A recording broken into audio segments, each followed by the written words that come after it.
Good afternoon. Welcome to the Heritage Foundation and our Lewis Lehrman Auditorium. We, of course, welcome those who join us on our heritage.org website on all of these occasions. For our guests in-house, we would ask that last courtesy check that mobile devices have been silenced or turned off. Thank you, Mr. Chairman. And for those watching online, we remind you can send questions or comments at any time, simply emailing speaker@heritage.org. And we, of course, will post the program on the Heritage homepage for everyone's future reference as well. Leading our discussion today is Jim Phillips. Mr. Phillips is Senior Research Fellow for Middle Eastern Affairs, part of our Douglas and Sarah Allison Center for Foreign Policy Studies.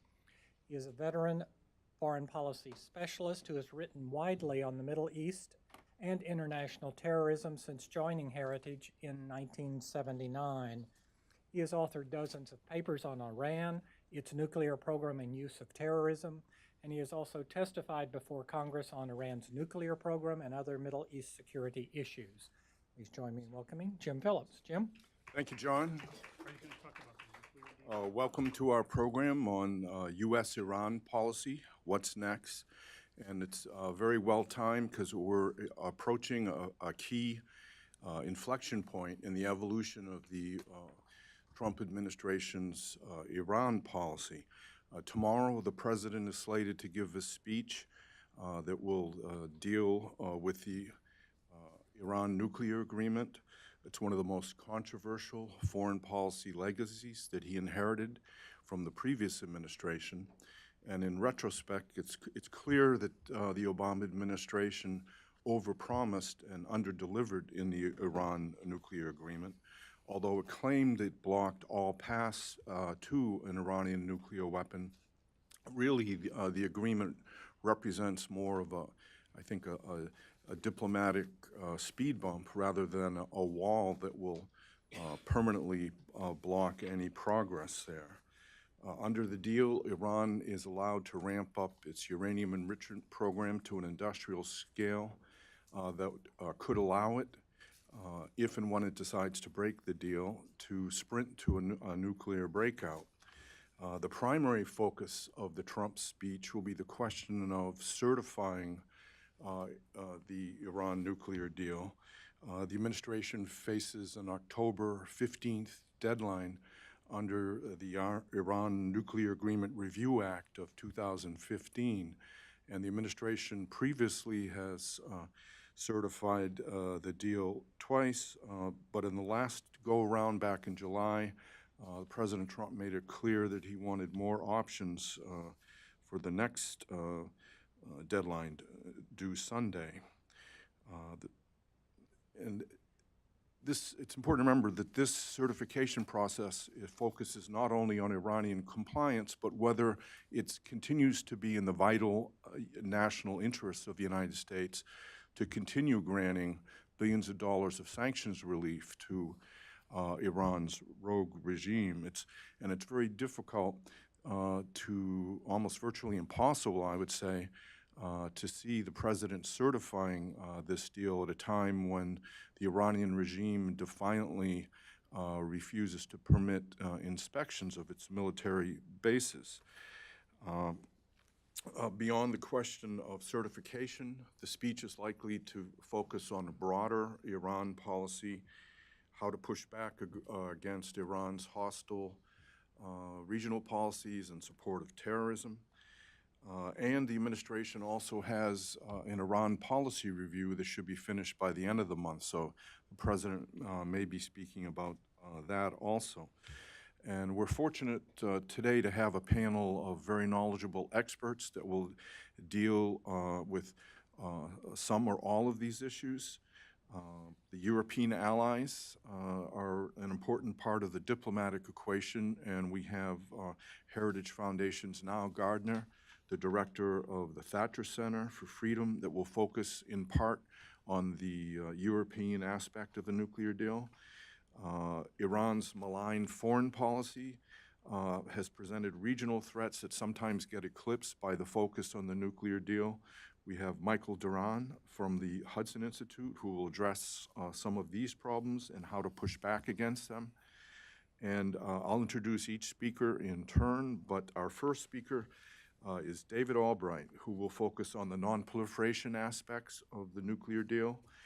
David is a physicist and the founder and president of the nonprofit Institute for Science and International Security in Washington, D.C.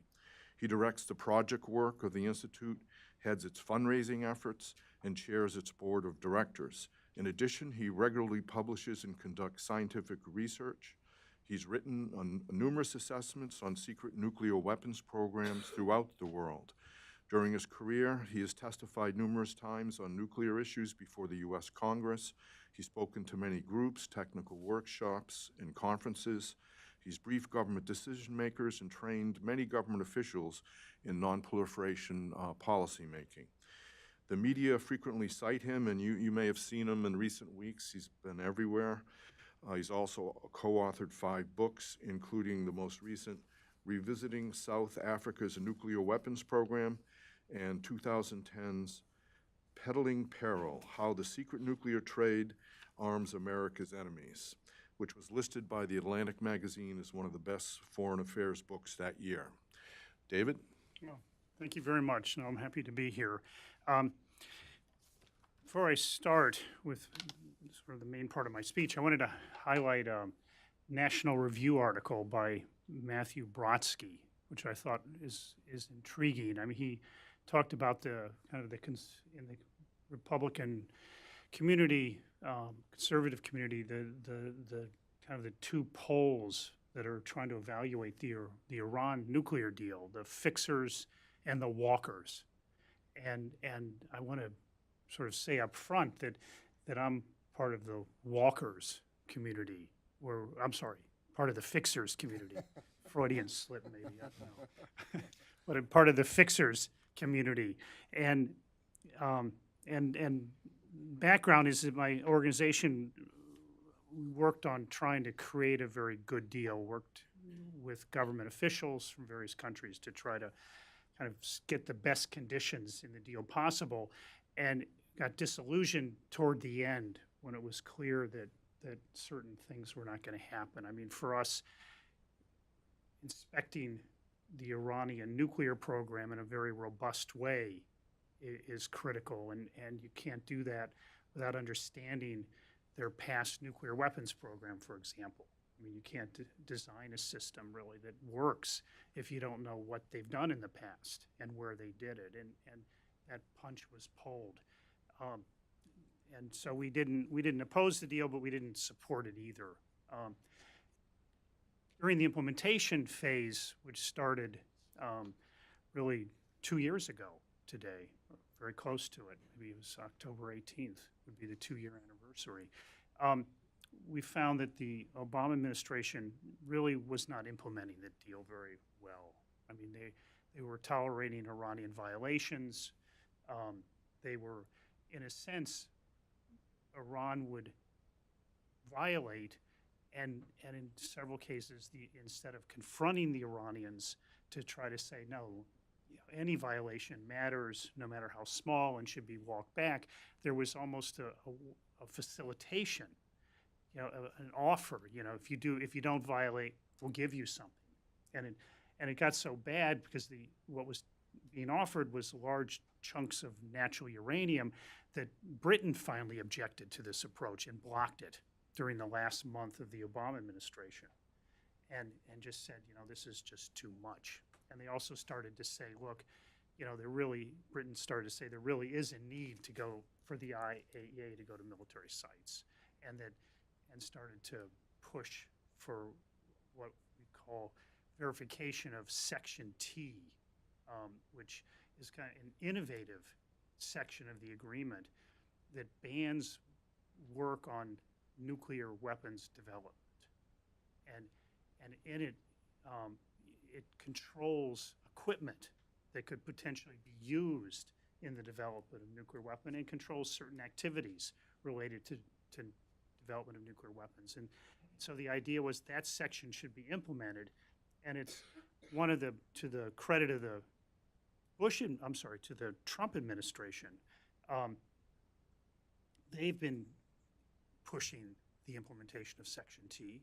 you remember, Ambassador Haley took a trip to Vienna a month or so ago to talk to the head of the IAEA, and one of the issues was, can the IAEA implement Section T? And what came out of that was the Director General wasn't sure how to do that, that the Russians were actually opposed to the inspectors going to military sites. Obviously, the U.S. wanted them to do it and to implement Section T, and so he recently, in a press or a public talked about that they needed direction on how to implement Section T from the governing body of essentially the governing body of this agreement called the Joint Commission, which was interesting because it showed that parts of this agreement were not being implemented. So I know we've been cataloging violations since implementation day. You have cases here where things are not being implemented. Jim mentioned this question of the Iran Nuclear Agreement Review Act having criteria involved in this 90-day certification. That's really the central issue in Trump's speech tomorrow. And the criteria that have to be met are things like full implementation, compliance, or at least material breaches, in a sense, a very substantial violation. And then what Jim mentioned, which is really the most difficult one for the Trump administration, is this idea that waiving the sanctions is in the national security interests of the United States, and it's proportionate to in a sense, if I can paraphrase, the U.S. is getting a good deal. It's getting what it deserves in a sense. And so when you combine the national security and this proportionate argument, I think the administration would have a very easy time saying that they should not certify. I think on compliance, there's a huge debate because, again, we catalog all violations, many of which admittedly are minor. But from our enforcement point of view, as I said, no violation is too small to try to correct. If you said what's a substantial violation, we would say there's been one, but it was, term of art is it's been cured, at least recently, as of recently. And so if you are only looking at cured material breaches, material breaches that weren't cured, probably you would have a hard time making that case right now. But on the other criteria, full implementation and national security and proportionality, I think the administration would have a pretty solid case to decertify. And I think that's what we expect to happen tomorrow. Part of the larger problem, separate from enforcement, is that there are what we call sunsets in the deal. Jim mentioned them. You're probably all familiar with them, that this was a deal that essentially was trying to kick the can down the road and hope that things are better when the program can, in a sense, roar back after 10, 15 years. And it was a bet, and it hasn't worked out so well so far. If you look at the region, it's hard to believe that the kind of the national security motivations for Iran to give up nuclear weapons are there. Why from their point of view, and things are not improving. So I don't think there's an expectation that they would not, how to say this, there's certainly an expectation that they would probably build nuclear weapons once they build back up their nuclear program if the region continues on the trajectory it's on now. And so what have we agreed to? So we have a temporary halt, but then we have real trouble. And that, if you only consider the nuclear deal separate from everything else, you could say, well, we have a few years to kind of figure things out. But there's other sunsets. You can't consider this nuclear deal in a vacuum. There is UN Security Council Resolution 2231. And in that, there are two other sunsets. one of which ends in 3 years. It's the ban or the restrictions on the transfers of conventional or heavy armaments to Iran or from Iran.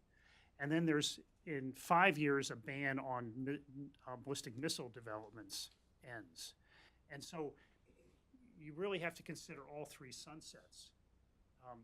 And then look ahead, all right?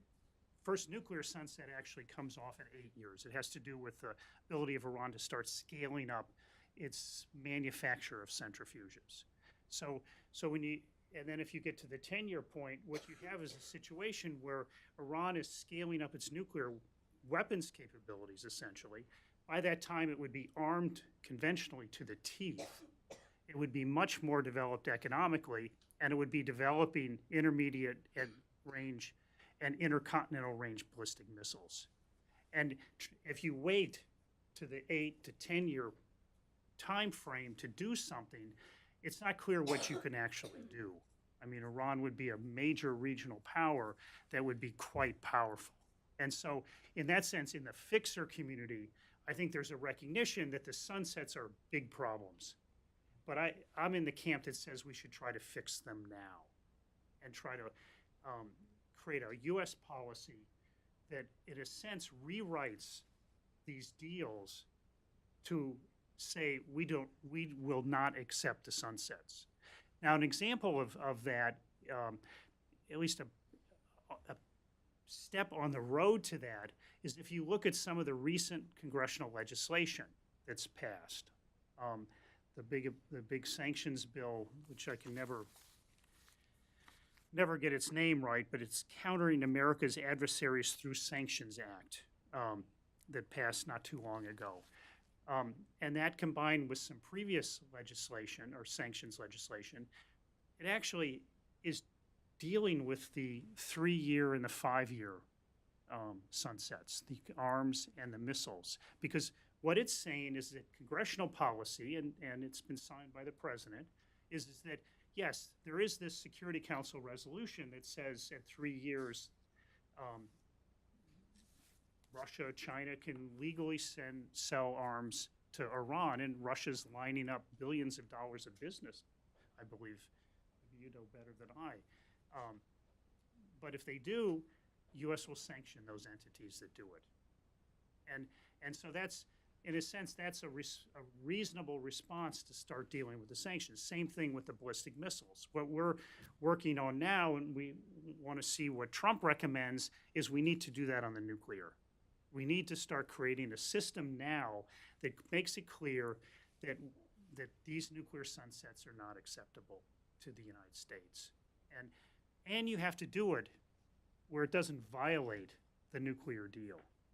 And I would argue that what Congress did on the 3- and 5-year sunsets would not violate the UN Security Council resolution. It will, obviously, at 3 years if the U.S. sanctions, let's say, Russian entities selling heavy armaments to Iran. But then we can deal with it then. But now it doesn't violate these things. And that I mention that because it's actually important in the debate that the way the Trump administration has sculpted it is that action should not violate the existing nuclear or UN Security Council deals. And in some ways, this was motivated by Iran. They've always had this policy that says we will not allow the inspectors to visit military sites. You can just go into the media and you'll see that. And we thought, that must be a violation, but in fact, it's not. It's only a violation if the international inspectors ask to go and they're turned down. So we thought, that's actually, why don't we turn that on Iran? And so the idea of the underlying some of the sanctions work is to just say, look, it's only going to be a violation in the out years, 3 years, 5 years, and 8 years from now. But you will know that we're not going to let this deal stand in its design or how it's designed, and that in that interim period, first thing that we think needs to be done, I mean, and this, I worked on this with a colleague, Mark Dubowitz. You probably know, some of you know far better than me.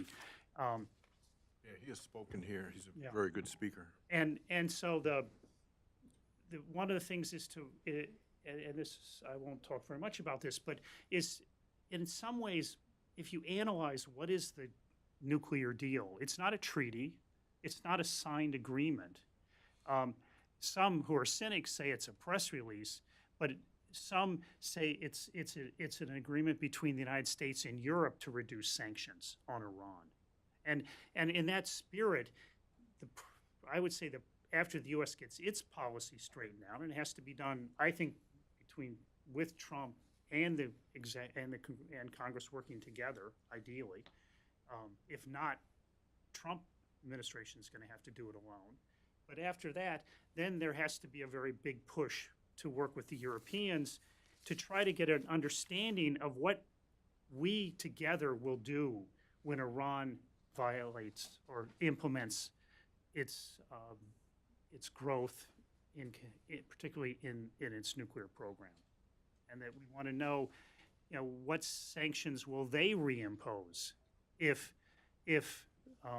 Iran crosses that line and starts to implement in 8 years, the growth of its centrifuge manufacturing program. Now, from a more technical point of view, we study the Iranian program intensely, and I've been involved in doing that since at least the early 90s. And I think that if they abandon their centrifuge program, and if their interests are truly civilian, they would save a lot of money. I mean, we monitor their program now, and one of the reasons we don't think they're in a material breach of the deal, because we would say that there's a concept of talked about, particularly behind the scenes, they've had many too many centrifuges, advanced centrifuges that they built, and that they're only allowed to operate a very small number. And they've had many more than what they've been allowed. But what's happened is they've all been breaking because they were poorly designed. And they're in compliance now, more or less, because their centrifuges don't work. And for those of you who follow technical issues, they tried to innovate with something called a carbon fiber bellows, and then some very wide centrifuges. And it's just a very poor design.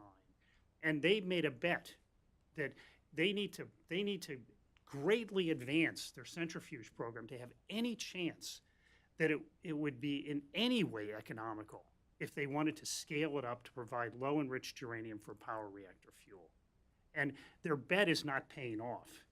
And if they use their existing IR1 centrifuges, they will be paying more for enriched uranium than probably anybody would ever tolerate. And at some point, their nuclear industry is going to say, why would we pay all this money if this is truly a civil program? Why would we pay all this money when we can just go to France and buy it at 100th of the cost? Why do we have to internalize these massive costs for fuel? So I think their bet is not working very well, and I think we should encourage them to move to do the things that, and if I can bring in South Africa, we think Iran should be like South Africa and certainly judged like South Africa was judged. If you want to see a country that was open to the international inspectors, it gave up a nuclear weapons program, allowed access to military sites, made peace with its neighbors, and it kept a large civil enrichment program. I mean, that was one of the things they demanded, was that they had a program to make low-enriched uranium for nuclear power reactors, and they kept that and gave up their military enrichment plant. After 2 or 3 years of existing in the international community, they decided to shut it down because they answered the question. We're not going to pay huge amounts of money for hubris to keep a plant running to show some kind of national pride when we can buy the enriched uranium at a far less cost. And I think that, and I would say in this interim period, that's certainly how we should be coaching Iran, is again, if you're not going to build nuclear weapons, I mean, if you're going to build nuclear weapons, you don't care what it costs. Our nuclear weapons program was incredibly expensive, particularly in the early days, in terms of the bomb per dollar. as we develop this complex, and that's been the case in other countries. So if it's a nuclear weapons program, it doesn't matter, and they'll spend whatever. But if it's a civil program, then they're on a very foolish path. And if they're going to rejoin the international community, if that's the goal, then there's a much cheaper way to do it. Now, let me just wrap up. I think we've called this approach various things. I think I won't get into the names. I think Mark comes up with these catchy phrases. I mean, I don't know what the current one is. It's, I don't know, like decertify, pressure, and Wave slap. fix. Yeah, Slaps in Yeah. there somewhere. So wave slap it, fix, I think, is a. But it's interesting in this that one of the things that's come up is, well, maybe did Mike too long Oh, you can go or ahead. two things. One is, what's Iran going to do? You know, and if you look at the kind of the, you know, the people who are zealously for the JCPOA, they say, well, Iran will never renegotiate. I mean, Zarif has made comments, the foreign minister, but in fact, there was a leak of an approach by Iranians through via Oman. I'm not sure if that's true, but they are interested in renegotiation. They raised issues on ballistic missiles. I don't think they're ready for sunsets. They've also, through Track 2 initiatives, they've raised this idea. So I don't think Iran's going to walk away from this deal if the approach is as we're discussing. I mean, obviously, if you reimpose all the nuclear sanctions, I can't really say that they wouldn't. I mean, then all bets are off. But if the idea is to bracket the deal with this by changing policy on sunsets, I don't think they're going to walk away. And I think that people who are saying that, particularly in Washington, I think are doing a little bit of scaremongering. Because I don't think Iran wants to be blamed. Because again, our approach will be, we're not violating the JCPOA. So if they start their nuclear program again, they're violating the JCPOA, and they're going to have to confront that. And I don't think they want to do it. The last thing is, what's the impact on the North Korean negotiations? Now, we're a non-proliferation nuclear specialist group. I mean, we have to spend as much time or more on North Korea as Iran. I've been to Pyongyang twice. I've talked to nuclear officials there.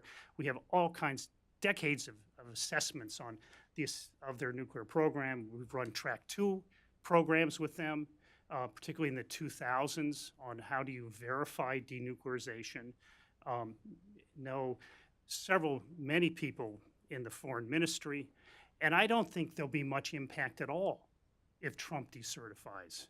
I mean, I don't think it'll have any impact on the North Koreans' attitude on negotiation. I mean, this negotiations with North Korea have been going on since 1992, and it's been a rough time.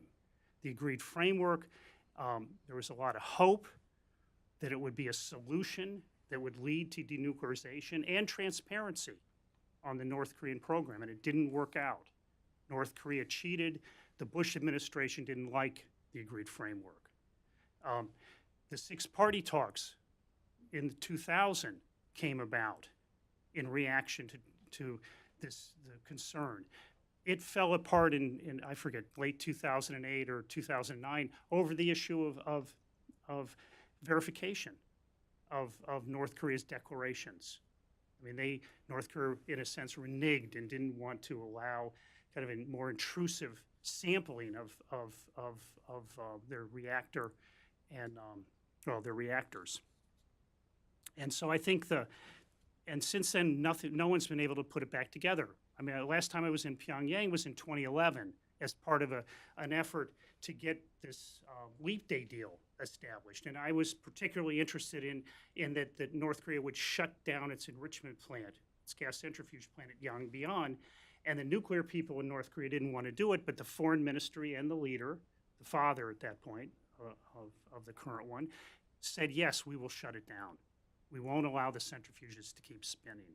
And so we were all very disappointed when when North Korea decided to launch a long-range missile and brought the whole deal down. And in a sense, set up a mindset in the administration, Obama administration, which was understandable, is, I mean, this was a risk to begin with. We're not going to do it again. And so I would say when people look at strategic patience, they should also look at, really tried and couldn't get it together. And I would say that now with Trump, he's innovative in this. He's really willing to risk a trade confrontation with China to get China to do more. And so I think the process of pressure, the history in negotiations would say to me that whatever happens in Iran is meaningless to whatever happens in North Korea. And there's intense mistrust between the United States and North Korea. And when they're not going to care what the United States does in Iran. And in fact, I would say they will watch it. If they feel they can take us, they'll look for how. And I would say we fell down on the job on negotiating this Iran deal. Fixing it is going to send a signal to North Korea that we're going to be tougher to deal with. And we're going to be much more serious about getting a plan in place that leads to denuclearization. Again, may not happen quickly, but it'll be a plan to get to denuclearization. And so I would say that fixing it is the way to go if you want to strengthen your hand in North Korea, not sitting on the status quo. And let me end there. Thanks, David. Our next speaker is Michael Duran. He's a senior fellow at the Hudson Institute in Washington. He specializes in Middle East security issues. In the George W. Bush administration, he served on the White House staff as a senior director in the National Security Council, where he was responsible for helping to devise and coordinate U.S. strategies on Middle East issues, including Arab-Israeli relations and U.S. efforts to contain Iran and Syria. He also served in the Bush administration as a senior advisor in the State Department and a Deputy Assistant Secretary of Defense at the Pentagon.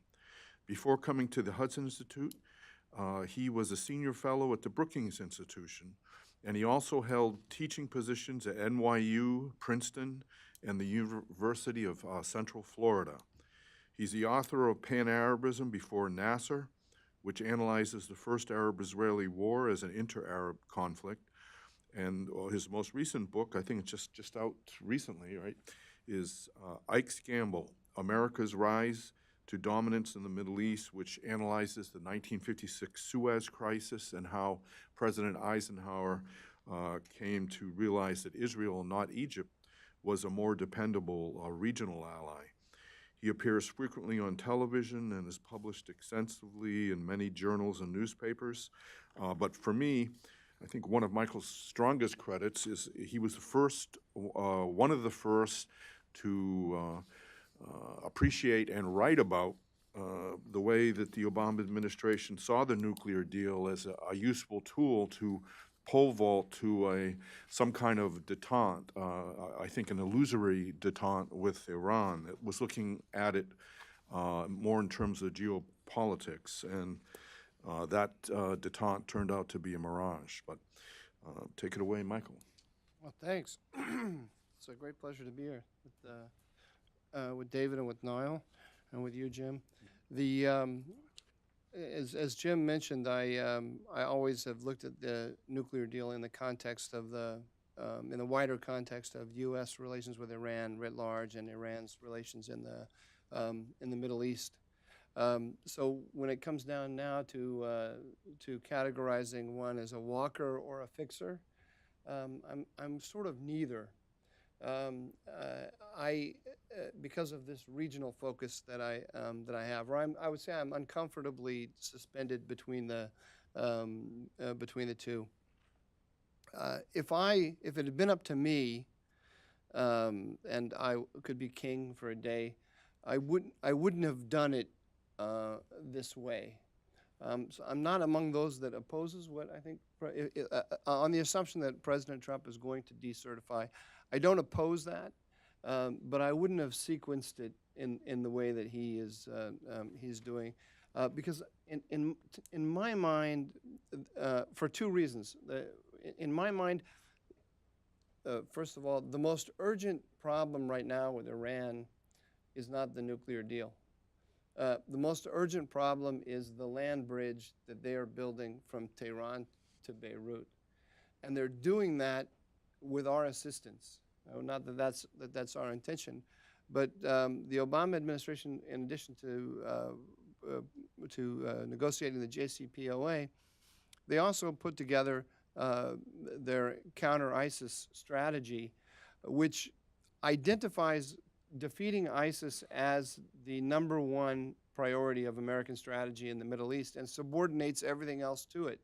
And it basically doesn't ask the question, or hides the question, is perhaps a better way of putting it, of what order, what political order is going to replace are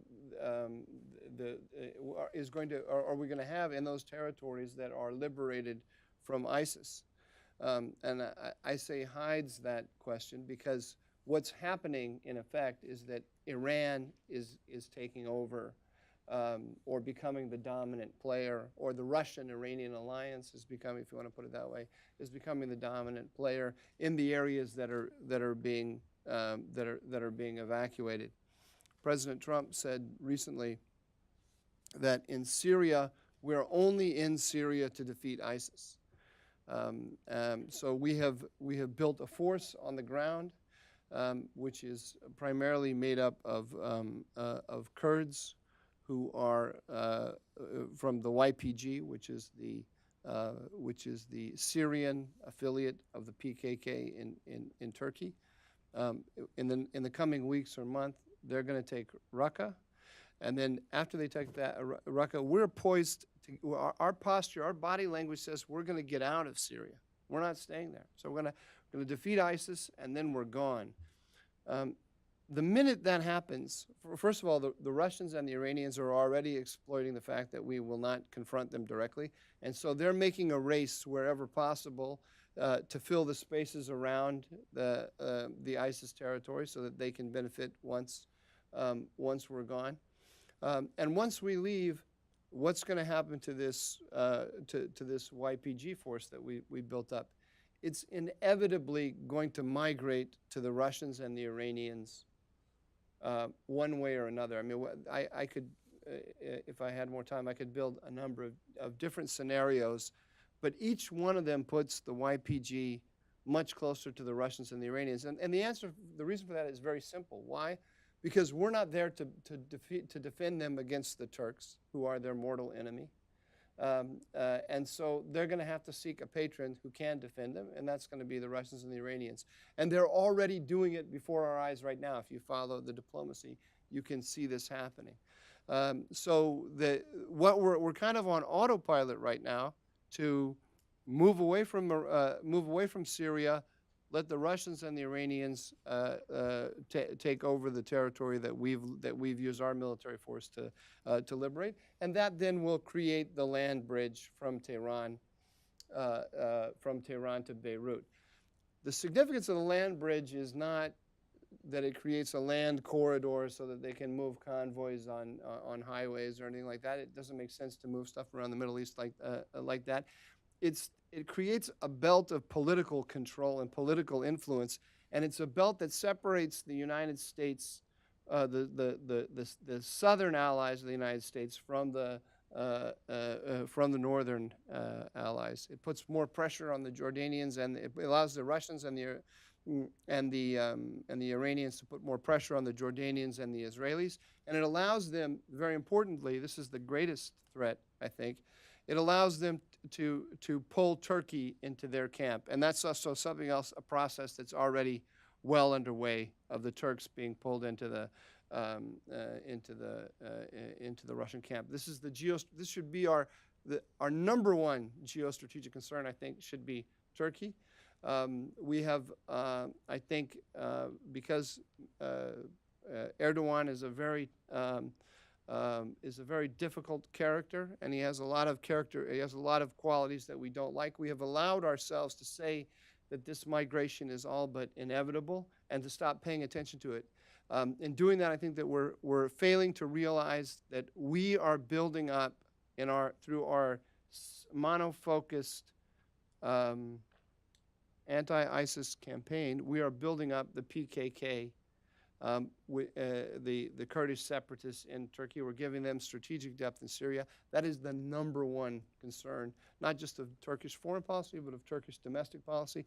And there's no Turkish government, doesn't matter who you put in place of Erdogan, that would watch that happen and sit back and just take it. So I think that for all that we have a long list of grievances against Erdogan that are quite justified, he has a big one with us on this PKK issue.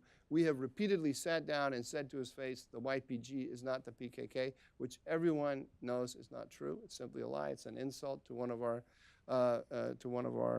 most important allies in the region.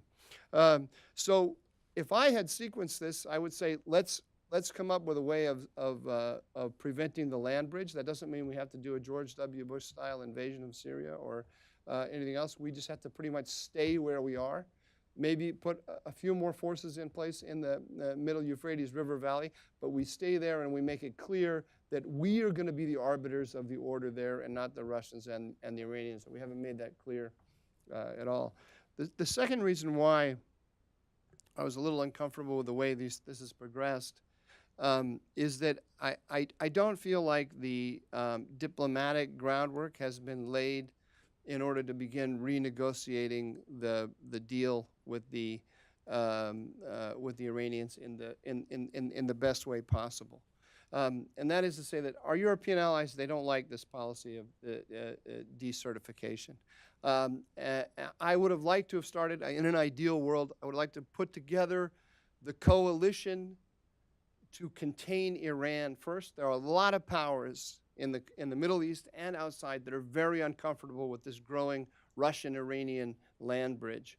I would like to put that coalition to contain Iran together first, and then move to renegotiate the Iran. I agree with everything. I always agree with everything that David says. David is, as far as I'm concerned, the #1 real expert on nuclear weapons in Washington.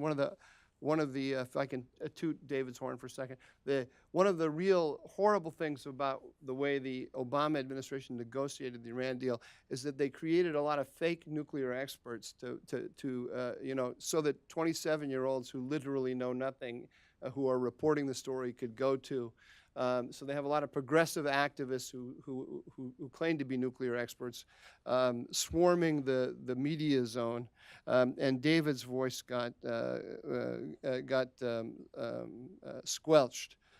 He's not a Republican as far as I know. I think he's even a Democrat, but he's a real expert who has real concern about standards. So I always listen to him. He's a rare person in this environment, but.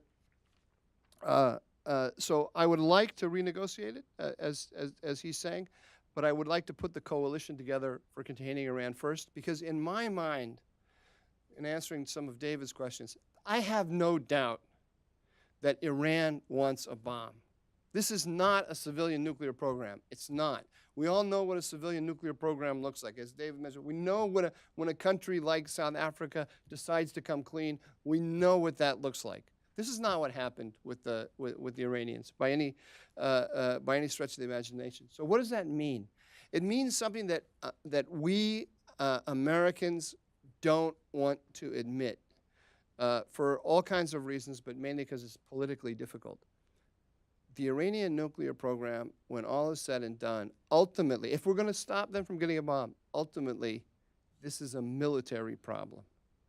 Now, don't get me wrong. I'm not saying that means we have to go bomb, but we have to be willing to go bomb. We have to convince the Iranians that we are willing to go bomb.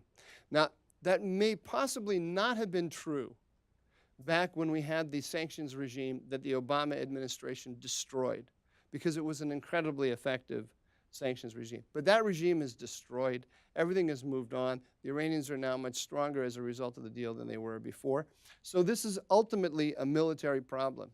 I'll just end here then, Jim, on this and say, What I'm looking for when I listen to this speech from the president and the policy that results after, assuming he decertifies, assuming it goes to Congress for a 60-day debate and so on, when the dust settles, is there something that looks like a comprehensive program to contain Iran in the region as well as the nuclear deal? Because absent a serious military containment policy, we are not going to achieve the goals that we say we achieve. I have been following this issue now for well over 10 years, and as Jim said, I worked on it in the Bush White House. The Bush White House was a meat-eating, this was a meat-eating administration, the Bush administration, and in several important ways, we kicked the can down the road with Iran.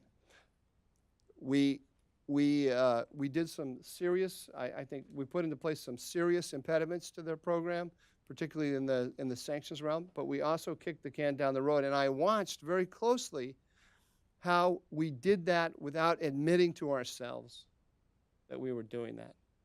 And it's amazing when you watch this thing closely. You can convince yourself when there's something that you don't want to do. When there's something that if you want something and you realize the only way you can get that thing is to do something that makes you have to do something you don't want to do, you can come up with all kinds of ways in which you convince yourself that you found an alternative way to get what you want, just so you don't have to do what you want to do. And you do a job on yourself. I think individuals do that, and countries do it too. So I've studied all the different ways that we tell ourselves we're doing one thing when we're really doing another. And I think that's what's going to be what's on my mind when I see what comes out of the administration, because there's a possibility that there'll be a lot of noise and fireworks about decertification, and the policy that we'll get after decertification will look a lot like the policy before decertification. So that's what I'll be looking at. Thank you. Okay, thank you, Mike. Our final speaker is Nyle Gardner. He's the Director General of the Margaret Thatcher Center for Freedom and Heritage. His key areas of specialization include Anglo-American Special Relationship, United Nations, post-war Iraq, and the role of Great Britain and Europe in the U.S.-led alliance against terrorism and rogue states, including Iran. He was recently named as one of the 50 most influential Britons in the United States by the London Daily Telegraph, and he's certainly the most influential Briton in heritage. He's a leading authority on transatlantic relations. He's advised the executive branch of the U.S. government on a range of key issues, from the role of international allies in Iraq, post-war Iraq, to U.S.-British leadership in the war on terrorism. His papers are read widely on Capitol Hill, where he's regularly sought for advice on major foreign policy matters. He's also acted as a foreign policy advisor to 3 presidential campaigns. He's testified several times before Congress and frequently briefs delegations of political leaders and journalists from around the world. Prior to joining Heritage in 2002, he was a foreign policy researcher for former British Prime Minister Margaret Thatcher, working in her private office. He assisted her in writing her book, Statecraft: Strategies for a Changing World. He appears frequently as a foreign policy analyst and political commentator on a wide variety of television networks, and we're fortunate to have him here today. Nyle. Thanks very much, Jim, and also I'm delighted to be on the panel with my colleagues here. Excellent remarks earlier.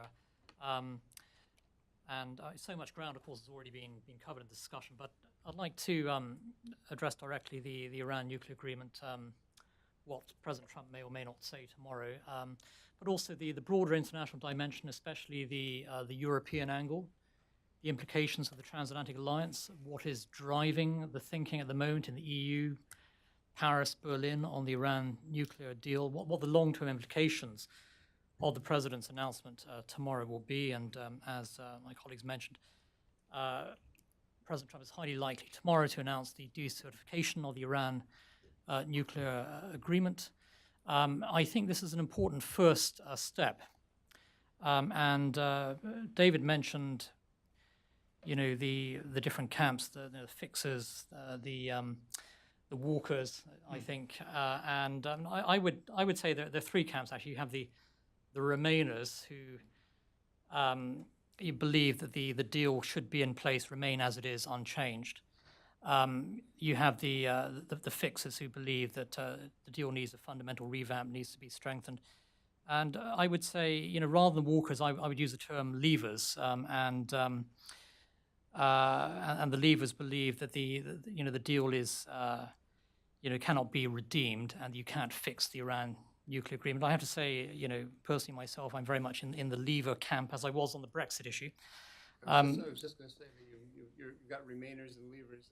Yes, and you know, I don't think you can really fix the European Union. I don't think you can fundamentally fix or amend the Iran nuclear agreement. And this was a deal that President Obama advanced without the approval of Congress.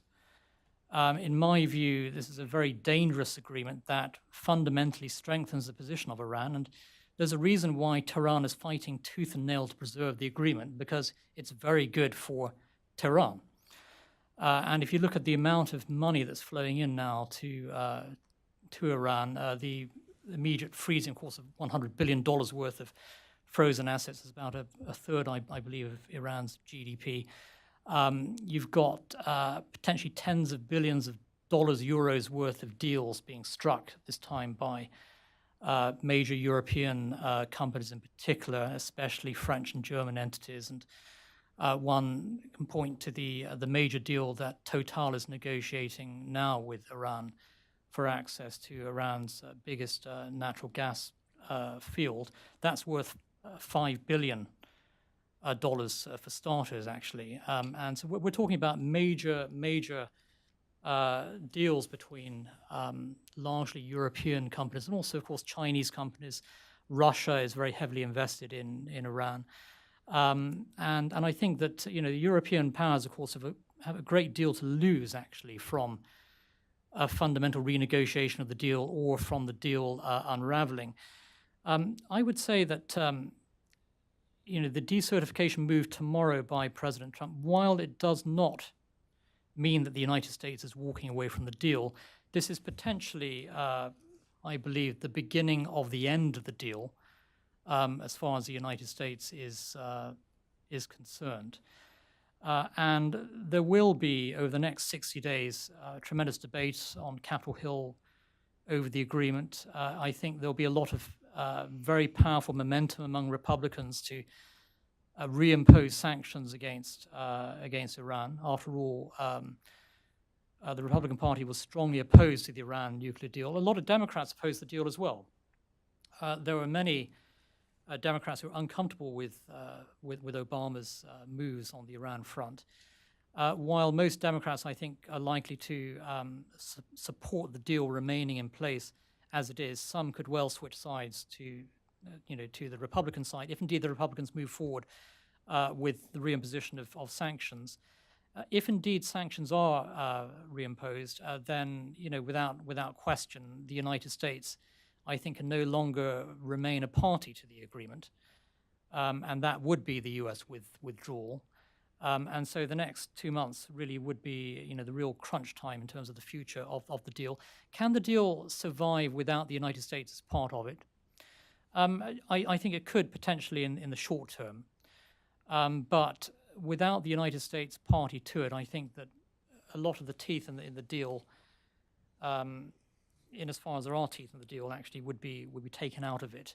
And I think that would also set off a tremendous amount of debate in Europe as well. And the idea that the whole of Europe is united around the deal, I think is a bit of a myth. I think that the strong support for the deal comes from the European Commission in Brussels. It comes from Paris and Berlin. The British certainly have supported the agreement. I think they're somewhat, they have far less at stake financially, of course, in the deal. But there are certainly politicians, I think, in some other parts of Europe, East and Central Europe, who are a bit less enthusiastic about the deal. And at the end of the day, I think for the European Union, of course, this is not just a matter of national security. it is very much about financial interests, but it's also about, I think, sort of global power projection for the EU. They've staked a huge amount in this deal. They've got a lot riding on it. And for the United States to walk away from the deal, I think would be, they would see it as a humiliation for the, for the EU. And so the European Commission has been extremely active lobbying in favor of the deal in Washington for the last few weeks. In fact, probably about 90% of their efforts have been devoted towards this. And you can be sure they're going to be incredibly active over the next 2 months, lobbying Congress on the deal. But for the EU, this is a very political issue. And I would say, the national security question isn't the top priority for the European Union here. And that's something for US legislators and for the administration to bear in mind. There's all sorts of talk about US withdrawal as being, the death knell of the transatlantic relationship, extremely damaging, et cetera, et cetera. And while there will be outrage, howls of outrage, of course, in parts of Europe, if the deal falls through, I don't think it's going to fundamentally damage the transatlantic relationship. I mean, look, for example, at the recent US withdrawal from the Paris Climate Accord.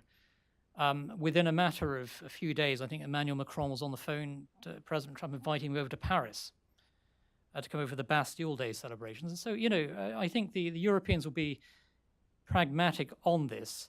Certainly, the Trump administration would like to, in fact, tomorrow they're going to throw down the gauntlet to European allies to the effect that we need to rethink the deal. This deal needs to be strengthened, renegotiated.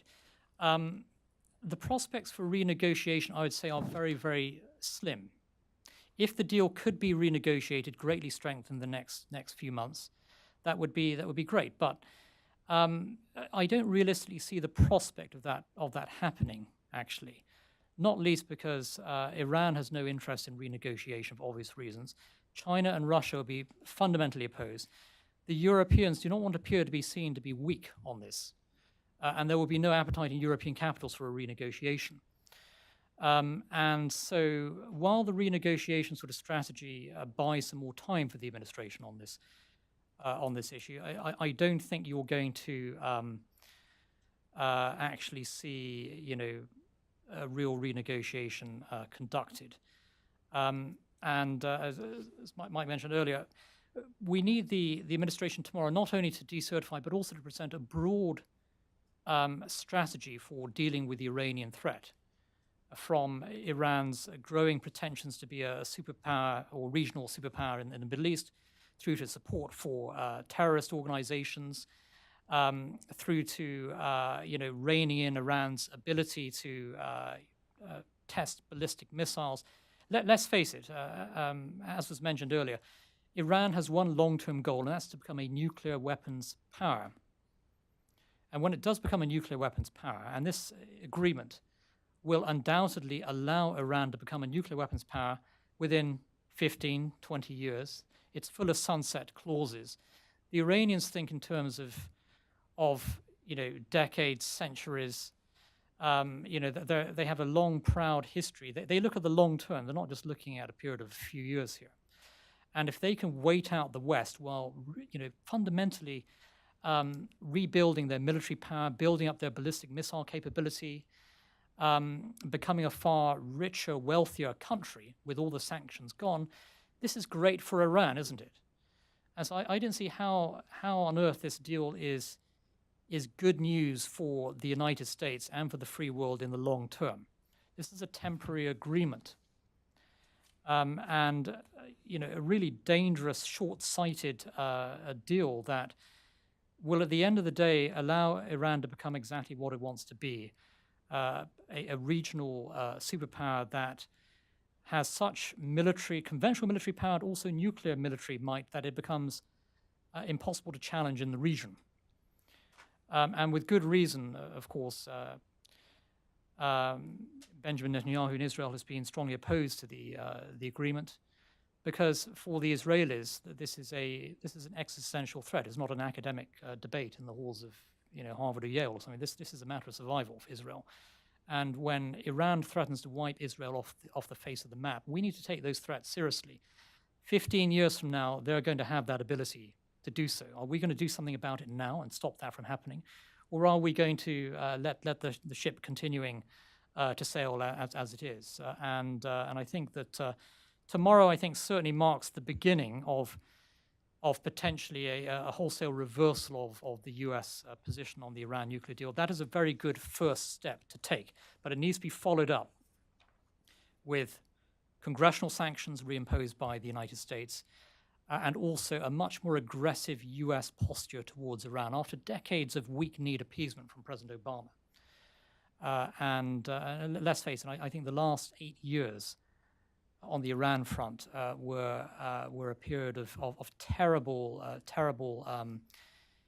indecisiveness, weakness, and the Iranians, I think, took full advantage of that. President Trump has to do what is in the fundamental national interest of the United States.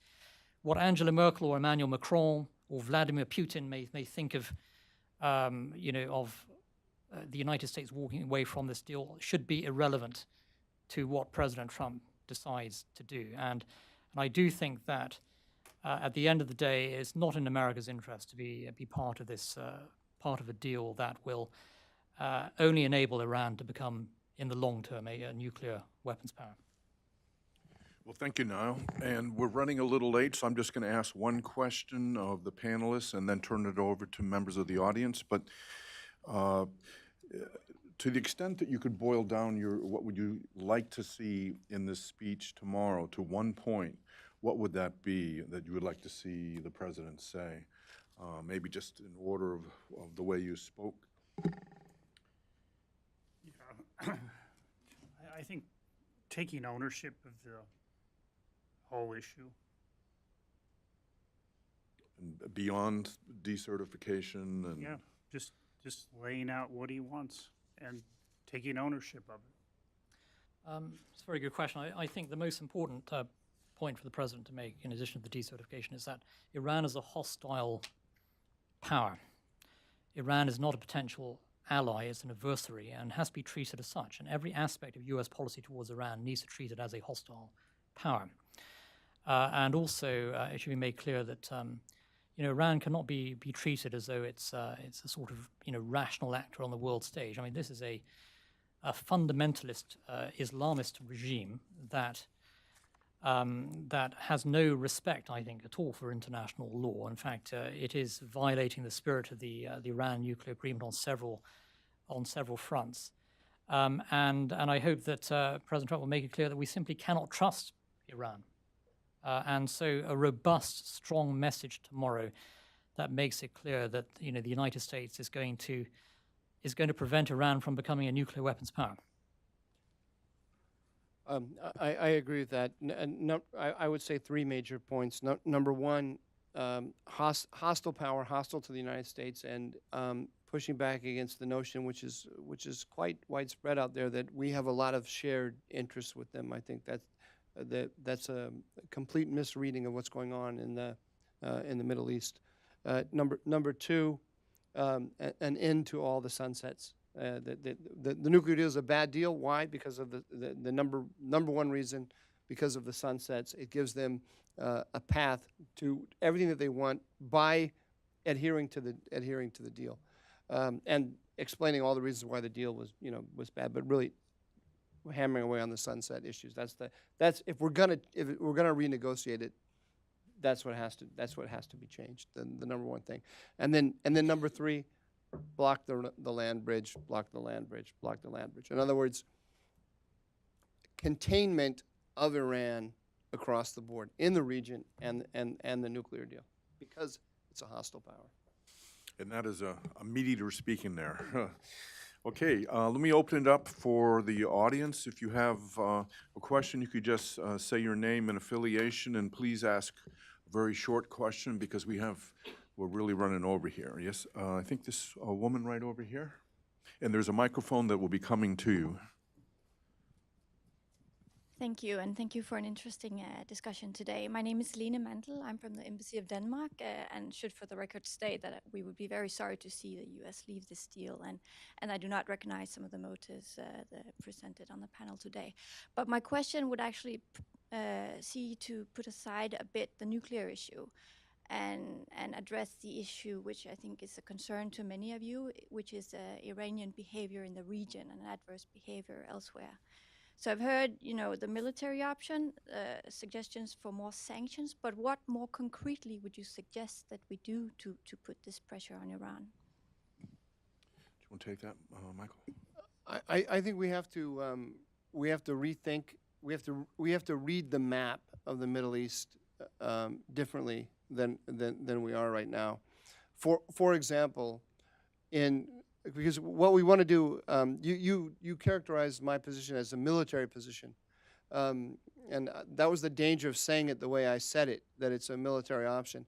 But I'm not actually advocating that we go to war with Iran. I'm saying that we have to understand that this can't be solved without a hard power posture that puts pressure, severe pressure on them. I want a containment policy, but a serious one. So take, for example, what Obama did while negotiating the nuclear deal is he aligned American policy with Iran everywhere in the region. It was a total retreat. And so if you just give you one example, I'll give you two examples. One example is we force Barzani in the KRG to run all of his business with us through Baghdad. So we put him under the thumb of Baghdad, which is under the thumb of Tehran. And we don't admit this to ourselves, and we say we're building up a body and so on. We're not building up a body. Well, we are in it to a certain extent, but a body has been neutered by Maliki and by all of the proxies of Iran, which Iran has insinuated into the security structure of Iraq. So we should be building up independent nodes that work directly with us and work against the Iranians. The PYD that we're building up in Syria is inevitably going to be an Iranian proxy, inevitably, and people haven't recognized this. They haven't owned up to it. This is where they're going to end up unless we stay there, and we make them our proxy, right? Which is a problematic policy because of the Turks, right? We're losing Turkey. So I think number one, how do we bring Turkey back? How do we bring Turkey back in? Number two, how do we get leverage over the Iranian proxies in Iraq? The other one I would mention is Lebanon. We have a policy of building up the LAF. We tell ourselves that by the Lebanese armed forces, we tell ourselves that by building up the Lebanese armed forces, we're creating power centers in Lebanon that are independent of Hezbollah. If you look at what's actually going on there, it's nonsense, right? Hezbollah tells the LAF where to deploy along the border so that Hezbollah doesn't have to do it, to free up Hezbollah forces so that they can go kill people in Syria. So the LAF that we build up ends up, in the end, being an auxiliary of the Iranians. So I would look at all the cards in the Middle East. I would look how they're lining up, and I would start making it clear to everyone in Europe and in the Middle East that the United States is in the business of containing Iran. That's the number one, just like when we did with the Soviet Union. The number one issue, we look at anything, right? Do you like chocolate ice cream? Do you like vanilla ice cream? And we say, wait, is chocolate working to the advantage of the Soviets or against them, right? And that's how we start working in the region. Okay, we have time, Mr. Iva. Oh, we'll just wait for this microphone. Andrew Iva with the Freedom for Sudan Committee. A quick comment followed by a question. The comment several years ago in town here, Mayor Dagan, the former head of Mossad, visited the Obama administration during a previous debate on Iran, advocating the empowerment of the inborn desire of Iranian people to be free. He went public on that, frustrated by his response that he got. He went public on 60 Minutes that weekend. How much do you think of a possibility is there of empowering the Iranian desire to be free as a way to avoid a a war, but as a way to have them gain their freedom? That could be a very tough question. Does anybody want to take that? I'm for putting maximum pressure on them, short of going to war, and building up the opposition is one way to do that. I'm a little, I'm all in favor of it, but I'm a little suspicious of it in that it's one of those. There are certain things that we do. I said before I suggested, I've done a PhD on the policies, the contain Iran policies that we carry out that are not really contain Iran policies, like building up the LAF. That's not a contain Iran policy, but but we convince ourselves that it is. Another one is work with the Russians to separate the Russians from the Iranians. The Russians are not going to separate from the Iranians, but we'll spend a year on some bogus diplomatic process to try to separate the Russians and tell ourselves that this is going to harm the Iranians somehow. Waiting for the democratic revolution in Iran. That's also a kick. It can become a kick the can down the road policy. A policy that is not. In answer to the previous question, how do you do this? You find the actors that are going to cause Iran pain, and you put together programs that are going to cause the Iranians pain today, not next week, not 2 months from now, not a year from now, right? Today. That should be the criteria. And I think we have time for one more question. It's this man over here.